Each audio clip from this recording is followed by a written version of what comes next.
Hello guys! Ngayon tuturuan ko kayo kung paano makita ang friend nyo sa Roblox. Una, pindutin nyo lang ang Roblox app nyo. Then, ayan, wait lang natin kasi naglo-loading pa yung Roblox. Ayan, then kapag nandito na tayo sa Roblox natin, kung makikita nyo nandito tayo sa home. Kung makikita nyo naman sa baba yung more, yung sa parting kanan, sa parting kababaan siya, makikita nyo, mababasa nyo yung more. Then, pindutin nyo lang yung more. Yung sa katabi siya ng connect. Nasa parting kababaan, kanan. Then, ayan, pindutin nyo lang yung more.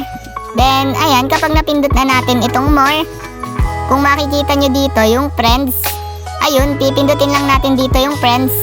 Yung katabi siya ng profile at nasa baba ng premium at nasa taas ng inventory. Ayun, pindutin lang natin yung friends. Then, ayan, kapag napindot nyo na yung friends, ayan, ito yung mga friends natin dito sa Roblox. Ayun, ganun lang kadali para makita ang friends dito sa Roblox app. Then, ayan, dito naman, ito yung pinifilter natin. Dito natin makikita yung online, yung in-experience, offline, na madaming papamilian pa. Then, ayan, ganun lang kadali makita ang friends dito sa Roblox app.